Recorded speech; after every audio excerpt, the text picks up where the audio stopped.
Um, Alright. Hello everyone and welcome to the Captain's Video Blog. We are Tuesday, April the 5th, 2016, and, well, um, uh, I, I fucked up. I originally planned on watching enough anime so that I could have enough time to myself. And then I thought about it and I was like, maybe I shouldn't watch a lot of anime. Well, I mean, it's more a thought after realizing that an upload of a 16 to 20 minute video would take me most of the day, and god damn it, that's long. Um, so I think that it's not that bad that I only have a giga and a half of free space. But then again, if I start off by talking about shitty stuff no one cares about, like most stuff in those videos, am I right? I will pretty much burn up my time. Anyway, yeah. Today my late grandfather would have turned 74. Yeah, that's uh, that's something I didn't really want to talk about. Uh, Guess I'm gonna switch to another topic of discussion. It's actually 6 in the morning, so we are Wednesday morning. But then again, it's does it really matter? Um, a couple of news that I will talk about a bit later. First off, the Raw after Mania. So, um, that probably was the biggest rib Vince has ever pulled on, the more hardcore fans, the fans who boo people who would usually be cheered when the only people who would usually be cheered that got booed were the Usos and Roman Reigns. So fuck you, Vince, huh? Completely out of touch. I mean, he said, "Yeah, I'm going to keep the, I'm going to make Shane get in control for tonight's Raw," and then he said, "Haha, it's all a trap. We'll see how it all crashes and burns while he's controlling, and you'll see that it wasn't a good choice to entrust him with Monday Night Raw." And then again, wasn't a bad Raw. I mean, obviously the thing that is that 3 hours is way too long. So first thing first, the line about people cheering, booing who they would usually be cheer. I didn't hear it live because it was actually I didn't hear it at all because I wasn't watching Raw in English as usual. I was watching pretty much an exceptional broadcast of Monday Night Raw, which was live on the French channel that broadcasts it. And apparently, a lot of people. It was the first time a lot of people were watching Raw live because the hashtag of the show went in the top trends in France, and there were a lot of people saying, "Why the fuck are there so many cuts?" Well, the US, they have a lot of commercial breaks, and I mean the first couple of times it's really jarring, but then you kind of go with it, even though here they didn't put ads every time. They just put superstar packages or vignettes, and that was really bad because every time they went back to the live was this little screen, basically the "don't try this at home" screen. But here in France it lasts for a good 10 to 15 seconds more. So and there's this very grave voice over a complete silence. You're like, oh boy, that again, huh? So yeah, Vince said, "Yeah, you're chanting, you're saying the nuttiest things." We're like, I was like, oh god, this is going to be so bad, because um, people have told me that yeah, he likes it, it's good for business, it's the WrestleMania week. I think he hates it because um, the first thing, the first Raw after Mania where it really went, off the handle of was the Raw after Mania 28 when Daniel Bryan infamously lost in 18 seconds, and then he was all crazy with the yes chants all the night, and then there was 29 with Fandangoing, and the meltdown of the crowd when Ziggler cashed in.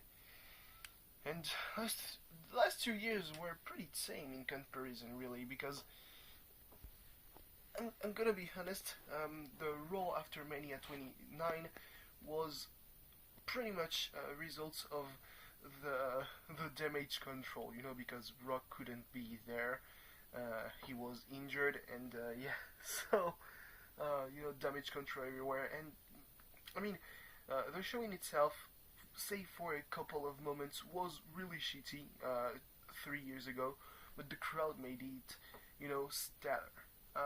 This year, booking was pretty okay, I will say. I mean, there was the whole hour and a half where shit happened and nothing was really good, like Zack Ryder dropping the title to The Miz. Wow. I mean, you have Razor Ramon siding with him, and you make him drop the title to The Miz. Way to capitalize on someone being over, huh? Like Damien Sandow. I really like Damien Sandow. I think he will thrive in other promotions, if not other countries. Like TNA, he could be a great star in TNA, even though. But then again, if he becomes a great star in TNA, he could, renegotiate a contract with the WWE at a way higher fee than he is right now. Look at Drew Galloway. He is a fucking star, or in Japan, I don't care. One guy that I'm really worried about is Tyler Breeze, because he's a hard worker. If Breaking Ground has told us anything, is that in Florida he's pretty much universally liked, so he could always go back to NXT, which would be a good thing. I mean, a couple of spots have been freed with Enzo Amore and Colin Cassidy debuting in the main roster. Big banter Baron Corbin, who has a lot of banter but not a lot of knowledge of the rules, apparently, as he got himself a nice double countouts for his debut on Raw. Nicely done, even though he fucking dominated Dolph Ziggler. Dolph Ziggler, I think his problem is that everyone looks good with him, he should probably think about being given the ball and running with it as long as possible, because he's kind of concussion prone. But then again, that's not everything. Because if that was such a problem, he would have retired, like Corey Graves. So yeah, Cesaro's return was fucking stellar. Like I was tweeting, and I was evaluating the pops. There was this thing with Roman Reigns, who might be on the road to turning heel. I mean, he said, right now he's more of a tweener because he got booed, and he said, "Oh, don't boo me. I'm not a bad guy. I'm not a good guy. I'm the guy." And that was the smuggest thing could ever hear, and I was really happy because it pissed me off. Great way to draw heat. So yeah, he got interrupted by Jericho, who in front of a crowd of smarks cannot be booed for that long. Then pretty loud pop for AJ Styles, a much louder pop for Kevin Owens. Holy shit, the pop for Sami Zayn, pretty great. And then, he was taken out after a backstage interview. I'm afraid that he's legitimately injured. He got thrown into that crate pretty harshly. He got on his arm. So yeah. What? Yeah. Then there was the very much so underwhelming match between the Usos and the Dudleys, where the Usos lost because they threw themselves into a table, which is apparently not a way to lose. So the timekeeper fucked up, I guess, and the Dudleys threw the Usos through a table, and then Enzo and Cass debuted to a fucking huge pop. I was very happy for them because that's a huge reaction, and I wish they would just make the NXT Stars debut when it's smarky crowds. Yeah. So the trash talking is fucking stellar. Trash talker Skywalker with Mike Saber for the haters. That's not soft. And in the main event, so Fatal 4-Way to determine who will be the number one contender for Roman Reigns title. With Sami Zayn being taken out, you think it's going to be a triple threat, but no, it's a Fatal 4-Way. With who? Cesaro, who is over as ever. Uppercuts after uppercuts after uppercuts. I mean, he didn't win, but it's the best way to turn someone heel is to make him face someone who cannot be heel, and AJ Styles was the best choice. Like he hit the Styles Clash twice in a row, 2 days in a row, and both times he could have won. But the one time he lost, and the other times he won, and he won on the most important time. What else was there? The debut of Apollo Crews. I marked out when there was this thing. Apollo Crews up next. What? Apollo Crews is one of those superstars who are in NXT but don't really fit into the whole NXT thing. He will thrive in the main roster, I think. If he's booked correctly, that should work. Wade Barrett, so on his road to retiring after losing to the New Day and being broke kick to the face.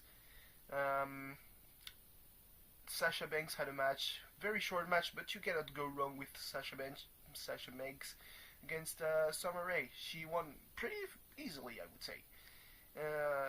So more on the Women's Revolution. So there was pretty much the crowning of the champ.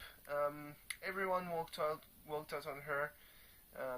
Sasha first, Becky following closely, and then pretty much everyone until Natty, who is finally getting a legit shot at the title. I would say that's good. She deserved it. I mean, people are like, why isn't it Paige? Paige is like 23. She's young. Natty and Charlotte are in their 30s. Like Charlotte's birthday was like yesterday. Yeah. So Paige has time. Yeah. Now news. Homestuck is back. Now that was pretty much what brought me back to doing videos. I wanted to keep the channel alive and active until the final flashes of Homestuck. Not saying that I will stop doing these videos, but yeah, Homestuck is back. Apparently there's going to be a flash, well, today, since we are the 6th of April, so that will bring me to turn on my computer again. Boy howdy, that's going to be a lot of uploads tomorrow. And there's also, well, in a week, the final flash of Homestuck with the whole of Act 7.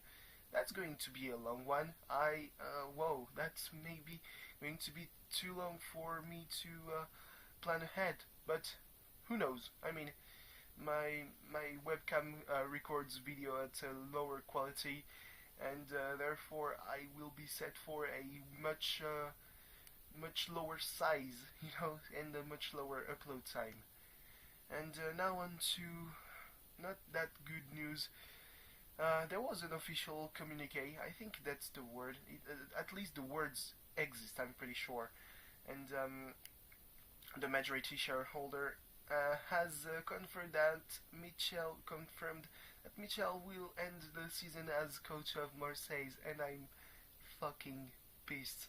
Like she says, at the same time she dropped a huge hint at probably selling the club, which could only be a good thing because fuck you, you don't put enough money in that shit.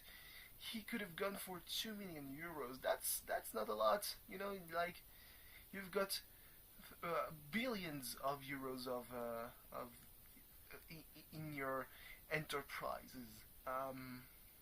And she concluded her thing with a vive l'OM that is fucking awful. I hated it.